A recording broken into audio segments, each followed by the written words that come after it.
man, what's good, man? It's another episode of All for the Culture. And today we got another special guest. You know, we got a rapper that's been making a name for himself here in Houston and Texas and really been on the grind. But also, he drops a lot of positive messages, a lot of knowledge through his Instagram. He's never scared to speak his mind.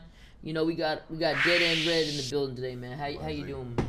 I'm blessed, man. Blessed, can't complain. Glad to be here. Glad for the invite. Appreciate it. So, let's start off from the beginning, man. I know you're from DeadEnd. Talk about growing up. Talking about growing up there. What was that like? Man, life growing up. Hell, you put all the gangster movies in you know, in the compilation and play them back to back. That's what DeadEnd was. Really? You know, yeah. From the Carter to, you know what I'm saying, the Juice. I all let them, man. DeadEnd was what it was, man. Like, it was a lot of money, man. It was more togetherness back then. And then, you know, to be from a cornerstone, to be from the hood, that's one of the cornerstones of the city as far as representing for the city and bringing that flavor, that Southside flavor DeadEnd, you know what I'm saying? So it's really a big shoe to fill, you know what I mean? Okay. When you people say you from DeadEnd, they got them fat Patton, Hawking, old, you know what I'm saying? It's big shoes to fill, man. So, and you know, you got to come with it. Got to be thorough. Definitely got to be thorough. But it was I loved it, man. I loved it. It was the craziest times of my life. Really? I loved it, man. I wouldn't trade it for the world, bro. Okay. What kind of youngster were you? What kind of young man were you growing up? Man, I was always a dude that marched to my own drum. Okay. You know what I'm saying? I always marched to my own beat, man. Like I had love for everybody, but then I really wasn't a people person. I was really kind of antisocial. So only way I fucked with you or talked to you if I knew you and you knew me. Yeah. And you know, I wasn't one of them people you can just play with if you don't know. I was very serious, kind of angry person. Yeah. Bipolar. I had a lot of different, you know what I'm saying, problems as a kid. And you know, and just the person that I was, man. Yeah. I always stood out. I was always a nigga get picked out the crowd. Yeah. I was always a nigga who gonna kick against the brick and make it move though. You know what I'm saying? That's how I always was. Why you think problems, like, why you think going through things and problems make people introverted and antisocial? Because I went through a lot growing up, you know, a whole lot, and I'm kind of the same way. Always a lot more serious than a lot of my friends. I still got my sense of humor, but a lot more serious, a lot more like introverted. Why do you think that makes a person like that? Well, I mean, man, the way I look at things, man, I look from a wide perspective, man.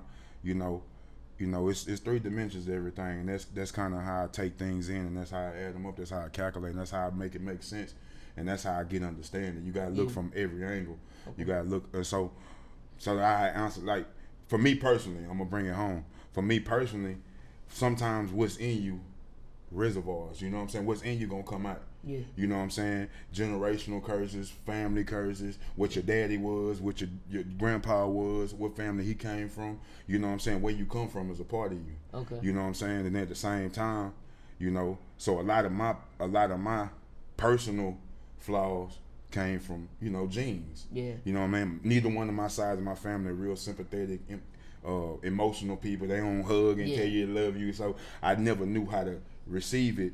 Therefore, I never knew how to give it. Yeah. You know what I'm saying? And that plays a role. You put water in the gas tank, shit, it's gonna play a big role. You know what I'm saying? Sure. And then, you know, I mean, just, you know, I grew up with both of my parents, but I didn't. Me and my dad really didn't have a relationship. Okay. You know, so that played a role. You know, everything, man. And at the end of the day, you know, what's around you molds you to who you be and who you are. You know what I'm saying?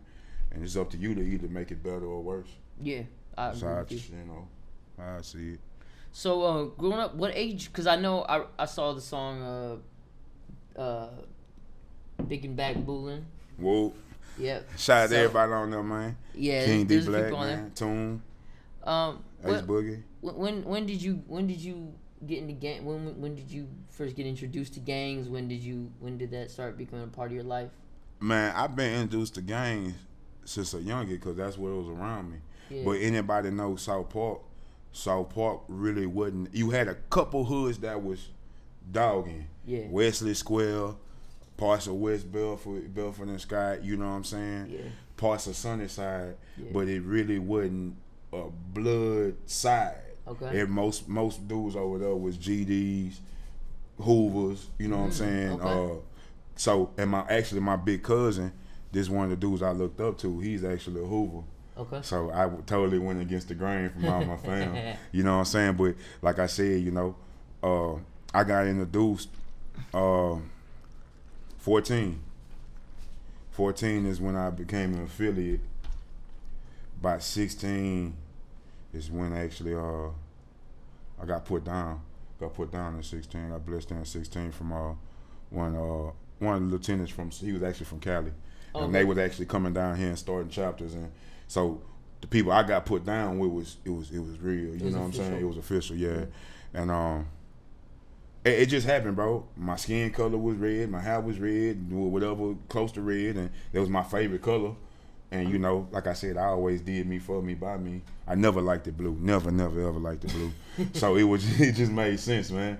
And out of all the people who gonna go against the grain, it's just that's DeadEnd Redd, you know. Yeah. He gonna go the opposite way. So is that where the name comes from? DeadEnd, where you from, and then Redd, and then Redd, well, actually, after my melanin kind of toned down, because I really was like, they used to call me Tangerine, you know what I'm saying? And you really got to know me from the block to know that, you know what I'm saying? Shout out 5400 block, man.